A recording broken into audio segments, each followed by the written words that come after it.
السلام علیکم ورحمۃ اللہ وبرکاتہ۔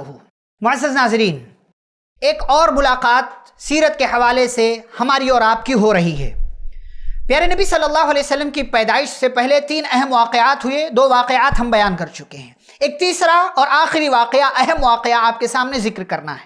اس سے پہلے یہ بات ہم بتا چکے ہیں کہ عبد المطلب نے زمزم کے کنویں کی کھدائی کے وقت یہ منت مانی تھی کہ اگر اللہ نے انہیں 10 لڑکے عطا کیے اور وہ 10 کے 10 بڑے ہوئے تو وہ اللہ کے راستے میں ان میں سے کسی ایک کو قربان کر دیں گے، کعبہ کے پاس لے جا کر کے۔ اللہ کا کرنا ایسا ہوا کہ عبد المطلب کے کل 10 لڑکے ہوئے، حارث، زبیر، ابو طالب، ابو لہب، حمزہ، عباس، عبداللہ، غیداق، مقوم، سفار، یہ کل 10 لڑکے عبد المطلب کے ہوئے۔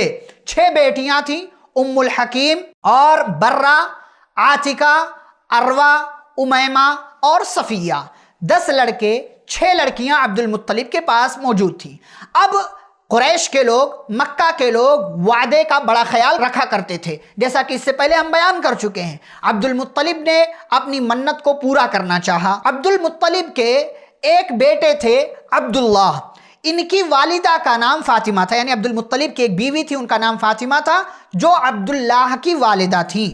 اور یہ فاطمہ جو ہیں عمرو بن عائد بن عمران کی بیٹی تھی۔ عبد المطلب کی اولاد میں عبداللہ سب سے زیادہ خوبصورت تھے، پاک دامن تھے اور عبد المطلب کے چہیتے تھے۔ ہوا یہ کہ ان کو اپنا وعدہ یاد آیا، عبد المطلب کو، کہ مجھے منت پورا کرنا ہے، تو انہوں نے قرآن نکالا۔ قرآن میں عبداللہ کا نام آ گیا، جو کہ سب سے زیادہ خوبصورت تھے اور عبد المطلب کے چہیتے تھے۔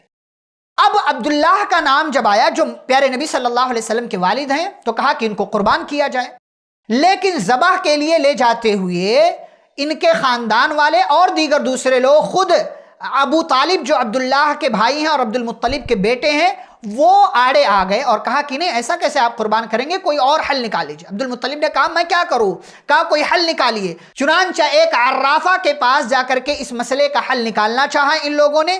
اس کے پاس گئے، اس نے یہ حل دیا کہ ایک کام کرو، ایک چٹھی میں عبداللہ کا نام لکھو، ایک چٹھی میں 10 اونٹ لکھو۔ اگر اونٹوں کا نام آ جائے تو اونٹ قربان کر دو، عبداللہ کا نام آئے تو 10 اونٹ بڑھاتے رہو۔ اس طریقے سے کیا گیا، قرآن نکالا گیا، عبداللہ کا نام آیا، پھر نکالا گیا عبداللہ کا نام، پھر نکالا گیا عبداللہ کا نام، 10 مرتبہ یہ کام کیا گیا اور پھر جا کر کے اونٹوں کا نام آیا۔ 100 اونٹ اللہ کے راستے میں عبداللہ کے بدلے عبد المطلب نے قربان کیا۔ اس سے پہلے کسی کے قتل کی دیت 10 اونٹ تھی، لیکن اس واقعے کے بعد 100 اونٹ ہو گئی اور اسلامی شریعت نے اس کو باقی رکھا۔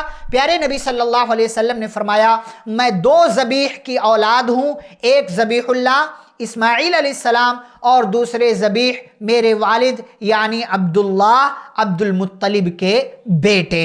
عبداللہ بڑے ہوئے تو عبد المطلب نے اپنے اس بیٹے کی شادی کے لیے آمنہ کا انتخاب کیا، جو وہب بن عبد مناف بن زہرہ بن کلاب کی بیٹی تھی، یعنی مکہ کی رہنے والی تھی، قریش خاندان سے تھی، نسب اور رتبے ہر لحاظ سے وہ عبداللہ کے لائق تھی، ہمسر تھی، برابر تھی، اور قریش کی افضل ترین خاتون میں شمار ہوتی تھی۔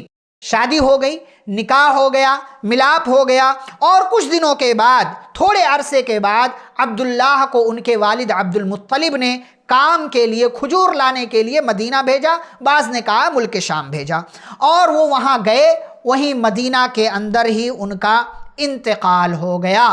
پیارے نبی صلی اللہ علیہ وسلم ابھی پیدا نہیں ہوئے تھے، بعض لوگوں نے کہا کہ پیدا ہو چکے تھے۔ بہرحال پیارے نبی صلی اللہ علیہ وسلم پیدا ہوئے تو یتیم تھے اور ان کے والد عبداللہ کا انتقال ہو چکا تھا۔ عبداللہ کے انتقال کی خبر ملی تو آمنہ نے ان کے غم میں بہت زیادہ وہ پریشان ہوئی اور انہوں نے مرثیہ کہا، جس کے اندر انہوں نے اپنے شوہر کی، عبداللہ کی بہت ساری صفات اور خوبیاں بیان کی۔ عبداللہ کا انتقال ہوا، انہوں نے کل ترکہ، کل میراث جو چھوڑا اس کی تفصیل یہ ہے: 5 اونٹ، بکریوں کا ایک جھنڈ، ایک ریوڑ اور ایک حبشی لوڈی جن کا نام برکت تھا اور کنیت ام ایمن تھی، جو بعد میں چل کر کے بڑی ہوئیں، مسلمان ہوئیں اور جنہوں نے نبی پاک صلی اللہ علیہ وسلم کو گود کھلایا تھا۔ اس کے بعد آغاز ہوگا پیارے نبی صلی اللہ علیہ وسلم کی سیرت طیبہ کا اصل پارٹ، آپ صلی اللہ علیہ وسلم کی پیدائش کا تذکرہ کیا جائے گا۔ رب العالمین ہم سبھی کی حفاظت فرمائے اور سیرت طیبہ سے مکمل فائدہ اٹھانے کی توفیق دے، آمین۔ والسلام علیکم ورحمۃ اللہ وبرکاتہ۔